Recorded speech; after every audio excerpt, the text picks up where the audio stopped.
8 মাসে একটা শিশুকে ফ্যাসিস্ট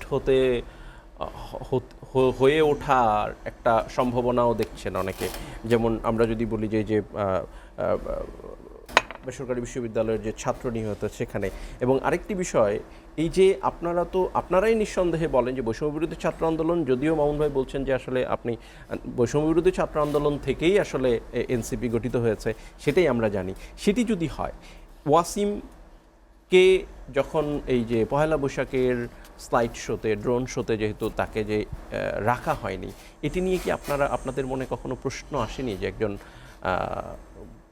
গণঅভ্যুত্থানের শহীদ, প্রথম সারির শহীদ আবু সাঈদ যেদিন শহীদ হয়েছে একই দিনে, সেটি কেন আপনাদের মনে প্রশ্ন জাগেনি? তাহলে কি ফরহাদ মাজারের কথাটাই কি বাস্তব হতে যাচ্ছে? দ্বিতীয় প্রশ্নটি আপনার সাথে একসাথে করে, যদিও 3 মিনিট উত্তর দিতে হবে। আপনাদেরই নেতা বলছেন যে সংস্কার অক্ষরে অক্ষরে বাস্তবায়নের পরে নির্বাচন চায় এনসিপি, সেটা কি আদতেও সম্ভব আসলে? প্রথমত আবু সাঈদ মুগ্ধ, সাঈদ ওয়াসিম মুগ্ধ, শেষ হয়নি যুদ্ধ, এই দুইটা স্লোগানই আমরা আজকেও মোহাম্মদপুরে আমরা একটা মিছিলে দিয়ে এসেছি। তো সাঈদ ওয়াসিম মুগ্ধ, শেষ হয়নি যুদ্ধ, এই স্লোগানটা আবু সাঈদ মুগ্ধ শেষ হয়নি যুদ্ধের পরে এসেছে। মূলত যখন বৈষম্যবিরোধী ছাত্র আন্দোলন বিভিন্ন মিছিলে এই স্লোগানটা জনপ্রিয় হয়েছিল, ইভেন এটা জনপ্রিয় হয়েছিল 5 আগস্টের আগেই, তখন এটার সাথে কিন্তু ওয়াসিমকে যুক্ত করা হয়েছে এখানে ইনক্লুসিভিটির স্বার্থে। কারণ এখানে মুগ্ধের কোনো রাজনৈতিক পরিচয় নেই, আবু সাঈদেরও জানামত কোনো রাজনৈতিক পরিচয় নেই। আর একটা বিষয়, এখানে সংস্কৃতি মন্ত্রণালয় চীনের সহযোগিতায় যে ড্রোন শো করেছে, আমি আসলে এই ভিড়ের মধ্যে যাই নাই। সেখানে আবু সাঈদের ছবি ছিল, মুগ্ধর ছবিও ছিল। হ্যাঁ, মুগ্ধর ছবি ছিল। একটা বিষয় হলো যে না, এটা তো একটা স্লোগানের কথা বললাম। এখানে যদি আপনার যে স্বাস্থ্য মন্ত্রণালয়, যে স্বাস্থ্য উপকমিটির হিসাব অনুযায়ী 1700-এর উপরে শহীদ ছিলেন, তো আমরা গ্যাজেটের যেই শহীদদের 1400-এর উপরে অলরেডি হয়ে গিয়েছেন। তো আসলে কতজন শহীদের আসলে আমরা নাম মনে রাখছি প্রথমত। দ্বিতীয়ত হলো যে এখানে যদি এমন হতো যে আমি কতজন না, প্রথম সারির প্রথম দিন, আমি জাস্টিফাই করছি না, আমাদের এটা হলো যে যদি এটা করে থাকি, ইভেন আমার মনে হয় যে সংস্কৃতি উপদেষ্টা দুঃখ প্রকাশ করেছেন, তো আমি মনে করি যে এটা অবশ্যই উচিত ছিল। এবং ইভেন আবু ওয়াসিমের বাবা আমাদের অফিসে এসেছিলেন, আমরা তাদের সাথে খুব হাম্বল আচরণ করেছি এবং কথাবার্তা বলেছি। এবং ফাইজ, যে আপনার রেসিডেন্সিয়ালের যে শহীদ ছিলেন, তার বাবার সাথে রেগুলার দেখা সাক্ষাৎ হয়। সো আমরা চেষ্টা করি যে আমরা যার সন্তান চলে গিয়েছেন, যে পরিবার, যে মাতার সন্তান হারিয়েছে, তার কাছে আসলে রাজনীতি মুখ্য বিষয় নয়, তার সাথে আমরা সন্তান হিসেবে আচরণ করার চেষ্টা করি। রাজনৈতিকভাবে আমরা বিশ্বাস করি, আমরা প্রত্যাশা করি যেটা এনসিপি হোক, এটা বিএনপি হোক কিংবা অন্য দলগুলো হোক, তারা যাতে অভ্যুত্থানের শহীদদের প্রতি তারা মমত্ব এবং তারা রাজনীতির ভেদাভেদ ভুলে গিয়ে তাদের সাথে একাত্মতা হয়, এটা আমরা প্রত্যাশা করি। আর একটা বিষয়ে যেটা অনেক অক্ষরে অক্ষরে সংস্কারের একটা বিষয়ে আমি যেটা দেখতে পাচ্ছি, 1 মিনিটের মধ্যে শেষ করে দিচ্ছি, যেটা দেখতে পাচ্ছি যে আমাদের যারা বিএনপি, আমাদের সহযোদ্ধা, আমি কখনোই প্রতিপক্ষ বলবো না, তারা বারবার একটা বিষয় বলছে। দিন আরেকটা টকশো তো বলছিলেন যে এটা এনসিপির সাথে আমরা কেন একমত হব। আসলে সংস্কার কমিশনের সংস্কার প্রস্তাবের সবগুলোর সাথে তো এনসিপিও একমত নয়।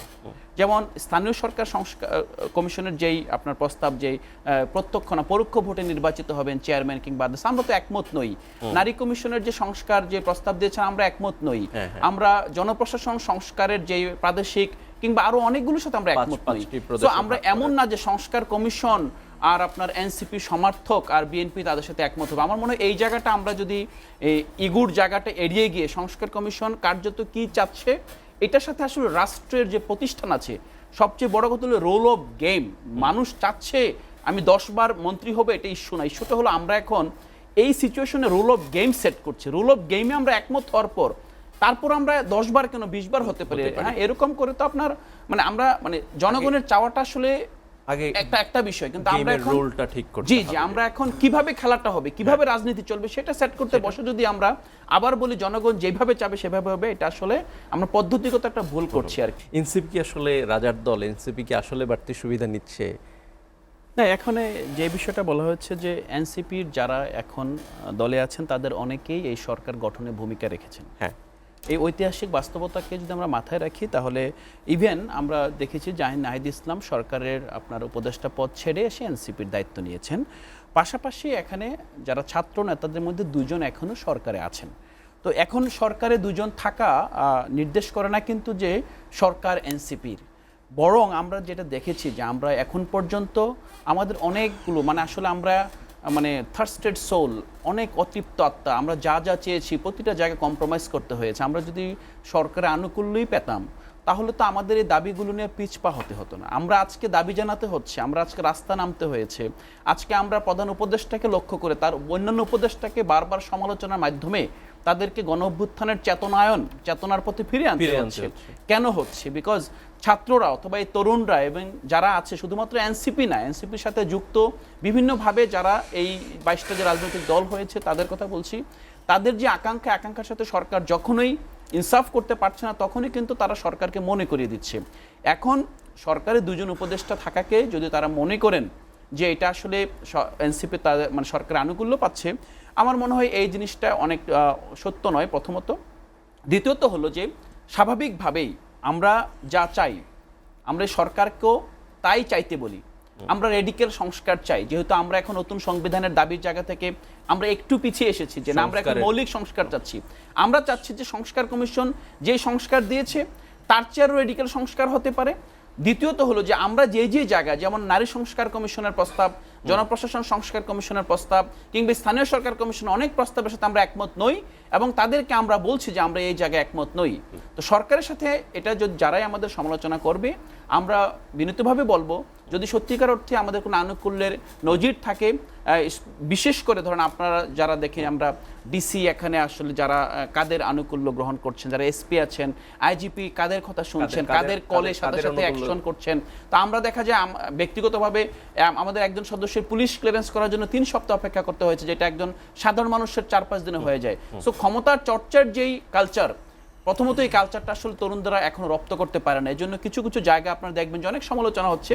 কি সমালোচনা হচ্ছে? তারা আসলে এমন জায়গায় হস্তক্ষেপ করতে হচ্ছে, কিভাবে করতে হবে সেটাও জানেন আসলে। তো সেই জায়গায় তারা যা করতে চাচ্ছে, আমার মনে হয় এই জায়গাটা কোনোভাবে কিংস পার্টি কিংবা যেটা রাজার দল সেদিকে নেওয়া যায় না, বরং এই নিয়ে যাওয়াটা বরং নতুন যে শক্তির সম্ভাবনা, এই সম্ভাবনাটাকে আমরা আসলে খাটো করে দেখছি।